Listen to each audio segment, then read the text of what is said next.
ना ना ना ना ना ये कैसे कहेंगे 23 करोड़ लोग जिसको चुन के भेजेंगे आप अडानी अंबानी के नेता हैं। मैं इनसे ये कहूंगा इन्हीं की भाषा में, क्या ये वर्चुअल जो है प्राइम मिनिस्टर है क्या राहुल गांधी? मैं यूज कर रहा हूँ virtual word, is he the virtual prime minister Rahul Gandhi? अरे जो सिलेक्टेड प्राइम मिनिस्टर है आप उसको मतलब जो है मानने को तैयार नहीं है, तो आप लोकतंत्र का हिमायती है, क्या करने की बात कर रहे हैं?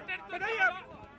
राहुल गांधी जी जननायक है, वो जनता के नेता है, वो इसलिए है जनता के नेता, वो मजदूरों के बीच जाकर बैठकर बात करते हैं, उनकी समस्या सुनते हैं, मणिपुर जाते हैं, वो हाथरस जाते हैं, वो तमाम वो ऑटो वालों के पास जाते हैं, वो रेलवे वालों के पास। देश के प्रधानमंत्री किससे मिल रहे हैं? एक मिनट अरे हाँ जी, अभी क्यों गए जनता के बीच में? पहले कौन राहुल गांधी अभी क्यों गए? अभी क्या जरूरत पड़ी उसको कि अभी उसको जनता के बीच में जाना? मैं इसके जवाब दे दूं उसके बाद।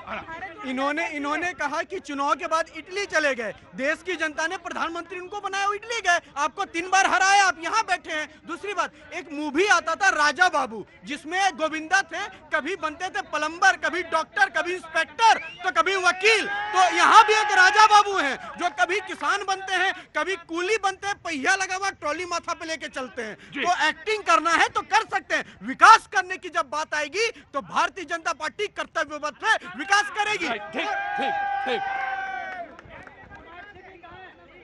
दिखाइए क्या खा रहे हो, कितने का मिला? 40 रुपए।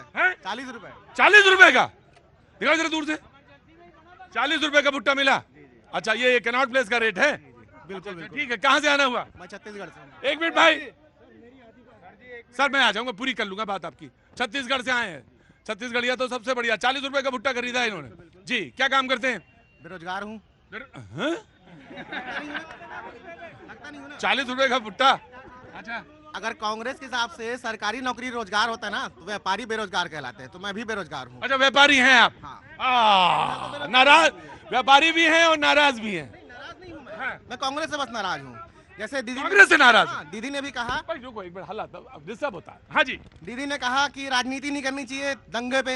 हाँ। हमारे यहाँ छत्तीसगढ़ में बलौदा बाजार में एक दंगा हुआ जिसमें कांग्रेस के नेताओं ने खड़े होकर दंगा कराया। नतीजा ये निकला, कलेक्ट्रेट को पूरा जला दिया गया, एसपी कार्यालय जला दिया गया, 280 गाड़ी जला दी गई। मैं आपकी बात आपने पार्टी को ऊपर लगा के सीधे कह दिया।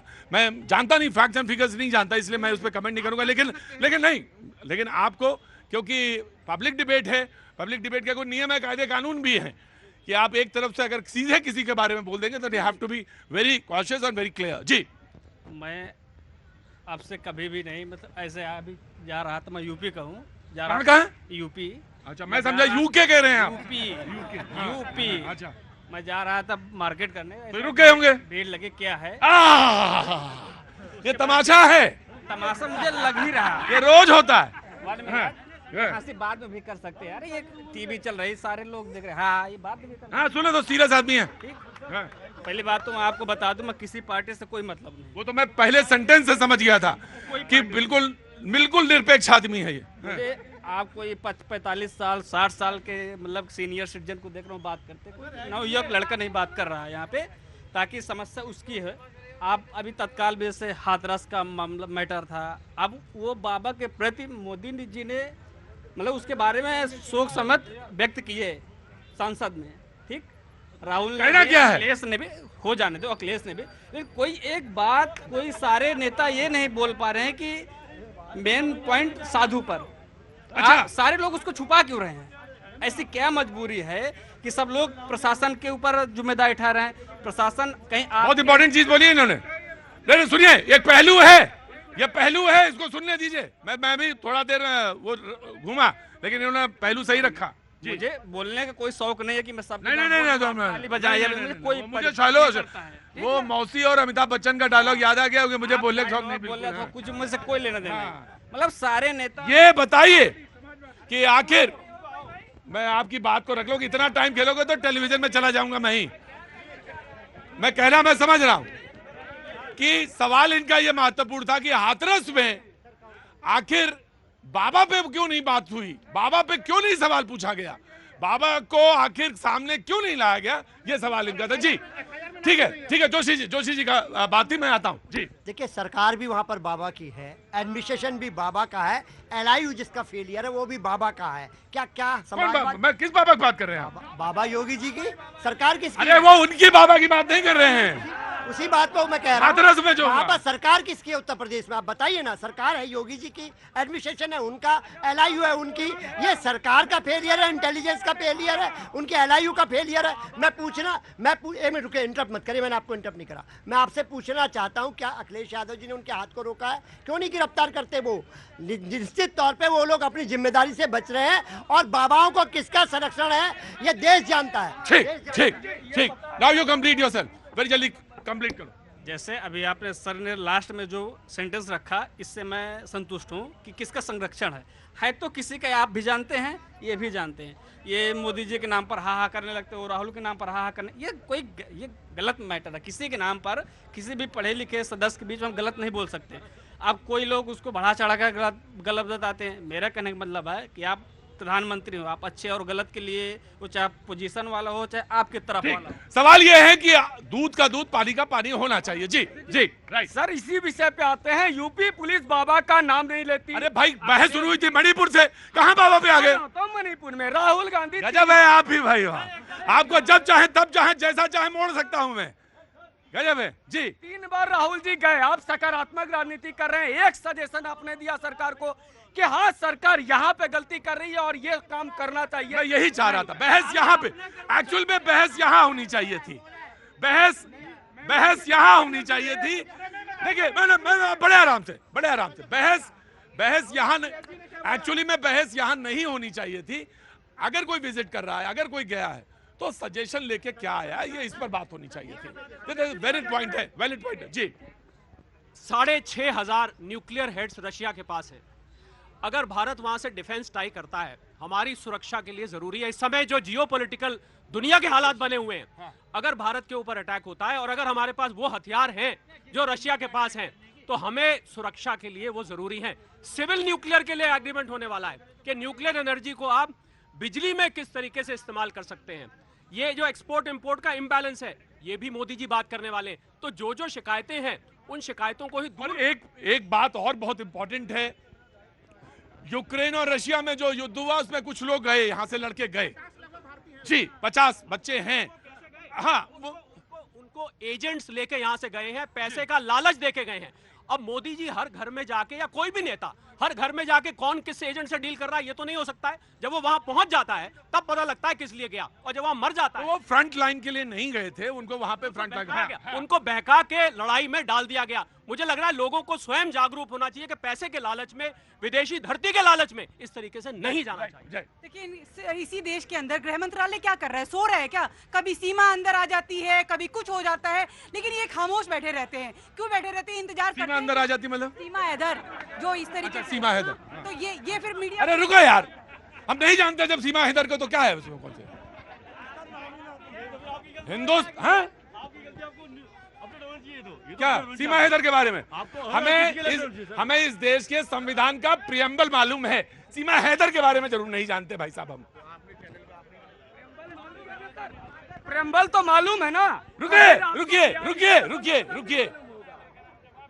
ये सिर्फ जिम्मेदारी इन्हीं लोगों की नहीं है कि बोलेंगे, ये जिम्मेदारी हमारी और आपकी भी है कि हमारे लिए क्या जरूरी है, क्या चीज है, इसको जानना चाहिए। हम नहीं जानना चाहते, हम जो दिखाना चाहेंगे आप वो देख लोगे। हम सीमा हैदर दिखा रहे हैं, तुम सीमा, अब कहाँ गई सीमा हैदर? अब मजा नहीं आ रहा। कहाँ से? चमोली से। तो अब नहीं सीमा हैदर चाहिए, तो महंगाई का तब बताएंगे जब तुम्हें सीमा हैदर से फुर्सत मिलेगी। हाँ जी, तब मैं आऊंगा। सर, ये रशिया और भारत पे बात कर रहे हैं। अरे प्रियम्बल आपको याद होगा, भारत में किसका दबाव था? यूएसएसआर का दबाव था कि आपने भारत के संविधान में संशोधन करके समाजवादी शब्द डाला। ये थी आपकी विदेश नीति की, विदेश में आपका सिपाही का सर काट के ले जाता था। अब मणिपुर की बात कर तो उल्फा, बोडो, इससे बाहर निकल के मणिपुर में विकास की तरफ बढ़ा है। लेकिन आज एक जो स्वच्छ भारत की मीडिया हकला रही है, कहने में मैं बताता हूँ, आज आरएसएस के 450 प्रचारक वहां नॉर्थ ईस्ट मणिपुर में पहुंचे हैं। कुकी और मैती, ये दोनों को मिलकर सबोज करा रहे हैं आरएसएस के 450 प्रचारक। पिछले 4 महीने अमित जी इसमें हकलाने की क्या जरूरत है? आपने ये तथ्य, आज मैं तमाम तथ्य पूछता हूँ, चाहे वो निष्पक्ष मीडिया हो या गोदी मीडिया हो या ये नहीं, ये बेकार वाली बहस है। मैं आपसे सिर्फ एक बात कहता हूँ, और मैंने बार बार कही, हमेशा कही इस बात को, जो रचनात्मक कार्य में लगा हुआ है, और आरएसएस राष्ट्रीय स्वयंसेवक संघ भी लगा है, मैं इसमें कहीं कोई दो राय नहीं है, और मुझे इसके लिए ना तो लड़खड़ाने की जरूरत है ना अटकने की जरूरत है, बिल्कुल सीधा स्पष्ट बोलने की जरूरत। और अगर भोज करा रहे हैं तो मैं वही जानना चाह रहा था, बहस तो रोज हो रही है, मुझे ये जान बताओ कि सॉल्यूशन कहां से निकल रहा है, ये बताओ। देखिए, इनको आरएसएस ने, मोहन भागवत जी ने राज धर्म का पाठ भी पढ़ा दिया कि मणिपुर पर चिंता करिए मोदी जी, मणिपुर से मणिपुर बोलिए, लेकिन तब भी मोदी जी खामोश। उनके लोग लगे हुए हैं वहाँ पे, काम कर रहे हैं। हाँ, तो मोदी जी को लगना चाहिए नहीं, या बधाइयाँ लेते रहेंगे, तीसरी बार प्रधानमंत्री बन गए, किसकी जिम्मेदारी है ये? किसकी जिम्मेदारी है? मणिपुर जलता रहा, मोदी जी खामोश बैठे रहे, और इस बार सदन में हम फिर से पूछेंगे, लेकिन माइक बंद नहीं होने चाहिए। आप पूछिएगा जरूर जी, सारी माइक का कंट्रोल स्पीकर के पास नहीं है जी। पहली बात तो कुछ लोगों को राजनीतिक मोतियाबिंद होता था, अब कुछ लोगों को कान की भी राजनीतिक प्रॉब्लम हो गई है। उन्हें सुनाई नहीं दिया था जब संसद शुरू हुआ था, पहले मोदी जी ने मणिपुर पहले कहा, बाद में छत्तीसगढ़, राजस्थान कहा। संसद में कहे आंख मारने का फुर्सत है, मणिपुर के ऊपर डिस्कशन सुनने का टाइम नहीं। और दूसरी बात मोहन भागवत जी ने सजेशन दिया, आप तो कभी सही सजेशन लाते नहीं, केवल मुद्दा उठाएंगे और भाग जाएंगे। भगोड़े का काम विपक्ष का नहीं होता। कुछ मैं कह रहा हूँ, केंद्र सरकार के कामों में कमी रही, केंद्र सरकार के कामों में मणिपुर को लेके कमी रही, और यही कारण है कि मोहन भागवत जी ने भी सरकार का मार्गदर्शन करने का प्रयास किया, और इसको बीजेपी के सरकार को गंभीरता से लेनी चाहिए। ठीक।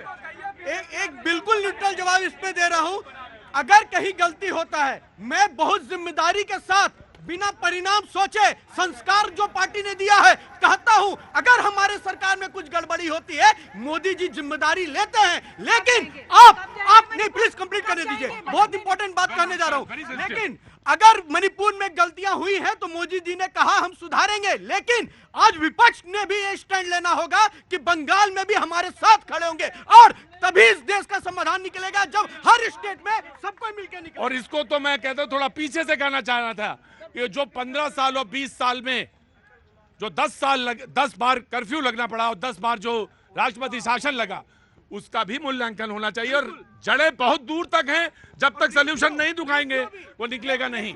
वक्त छोड़े से ब्रेक के बाद फिर